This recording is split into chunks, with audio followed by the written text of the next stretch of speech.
Bonjour à tous, bienvenue pour cette nouvelle vidéo pour notre chaîne YouTube Haute Bon, Fidélité Saumur. bonjour à tous. Alors aujourd'hui, tu vas nous expliquer le principe de charge. Ouais, c'est une question qu'on me pose souvent. Alors, des gens qui m'appellent au téléphone, oui, mais c'est un basse réflexe, c'est une comme ça. Est-ce que les vents, derrière, devant, tout ça? Donc on peut peut-être expliquer, oui. Ouais, carrément. Alors au départ, pour la faire très courte, hein, au départ, il y avait le haut-parleur de Raz Kellogg dans les années 30, même avant, je crois, un petit peu D'accord. avant. C'était en peau de chamois, qui était très comparable à celui qu'on a maintenant, hein. Bon, si ce n'est le circuit magnétique. Il y avait ça.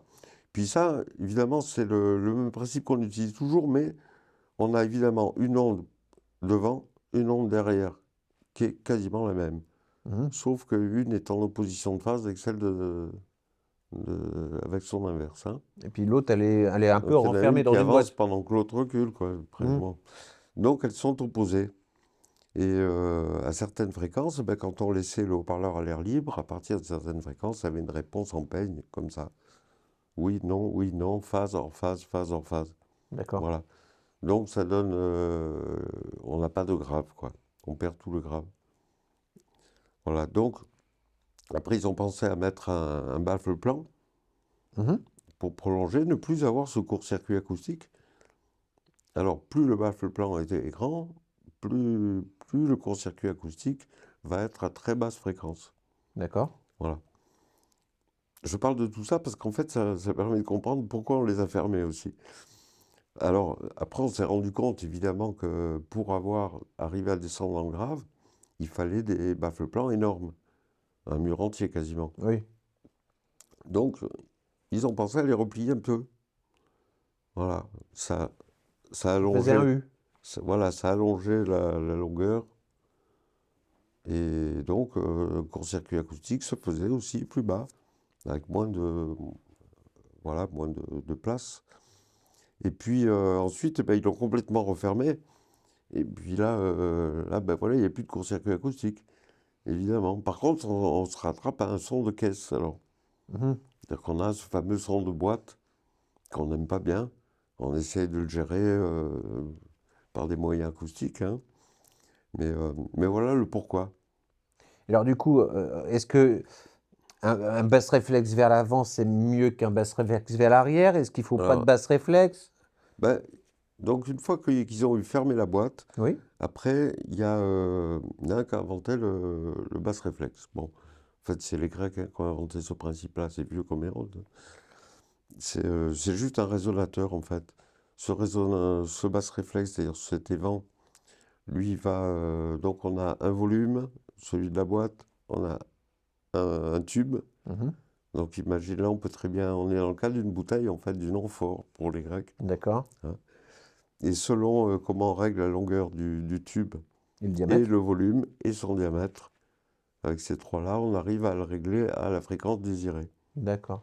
Donc ce qu'on fait théoriquement dans un basse réflexe, c'est bloquer le haut-parleur au moment où il veut plus rien faire, et là où il s'agite beaucoup. Mhm.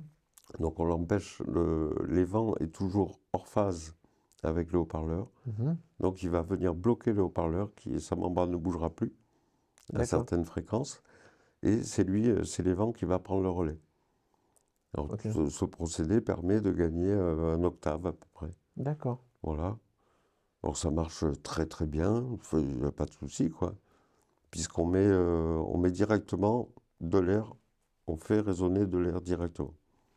Donc théoriquement c'est même mieux qu'une membrane, hein. D'accord. Voilà, donc là, ils ont trouvé ce procédé qui fait ça. Il y avait l'autre principe qui était utilisé avant, c'était l'enceinte close, Oui. avec des haut-parleurs qui étaient faits spécifiquement pour l'enceinte close. Voilà, dès qu'on a pu faire des champs magnétiques beaucoup plus importants, on pouvait utiliser des résonateurs. D'accord. Après, un haut-parleur qui est fait pour le clos, on ne peut pas l'utiliser en basse réflexe. Et il va pas y avoir, avec cet haut-parleur, de pression acoustique dans l'enceinte?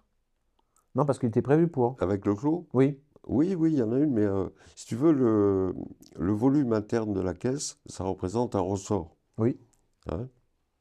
Et ce ressort doit s'accoupler avec celui du haut-parleur. Mhm. Il faut faire un ensemble cohérent.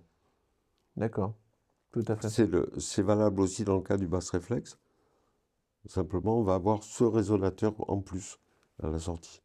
Est-ce qu'il a une incidence si ce basse réflexe donne vers l'avant ou vers l'arrière? Non, théoriquement, aucune.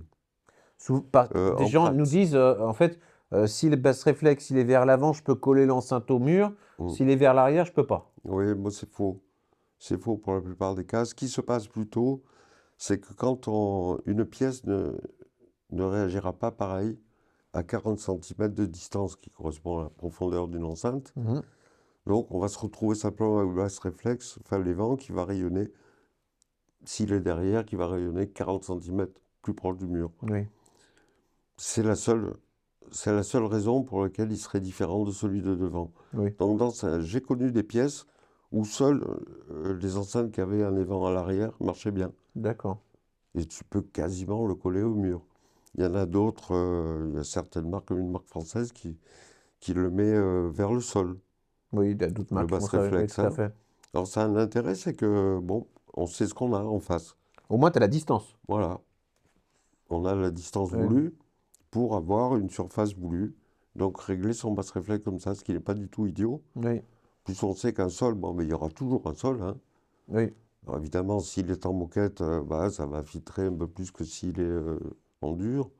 Bon, par contre, cette solution-là, tu l'as pas retenue, toi, parce que pour régler ton Ouais, basse non, je l'ai réflexe pas avec le retenu. basse, c'est pas facile de tirer les vents. Ah Oui, si, oui. on pourrait coucher l'enceinte. Non, mais il y en a qui ont fait Ouais. un procédé très astucieux avec, bah, tu réglais ça avec deux vis, Oui, sur le côté, on tu aurait pu. vois, et tu peux très bien rehausser l'enceinte, par exemple, et tu vas Ah avoir oui, la même chose, oui. tu vois.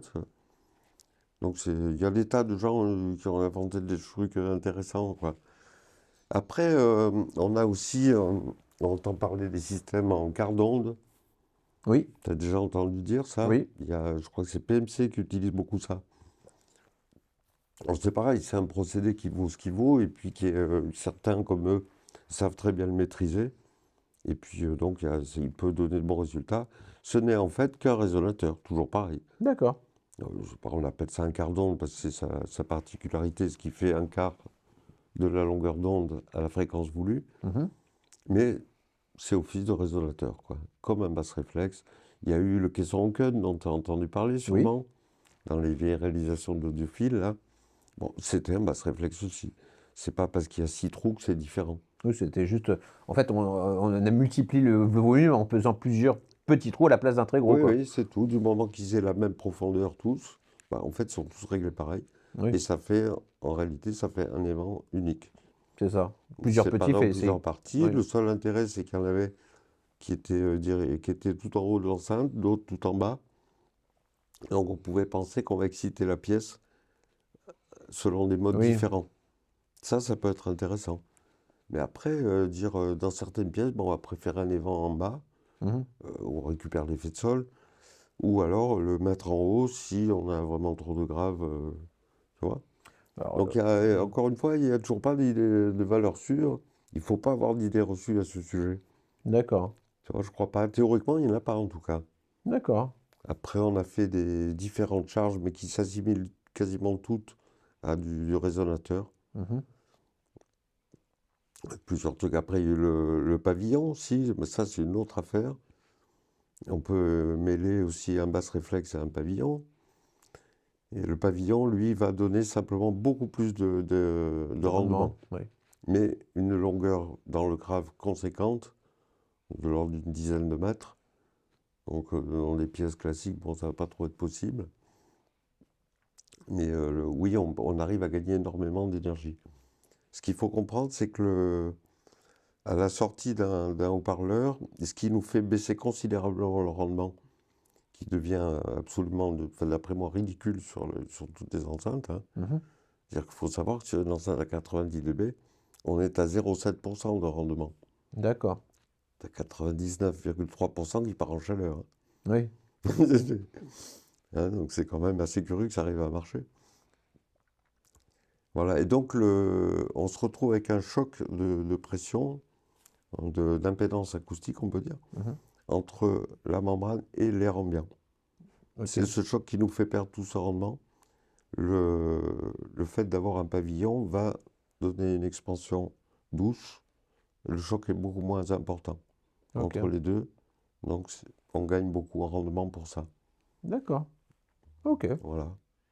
Bon, bah, je pense qu'on a On a pas fait, mal approfondi le on a sujet fait là. un petit tour hein, de la caisse. C'est Voilà. impeccable.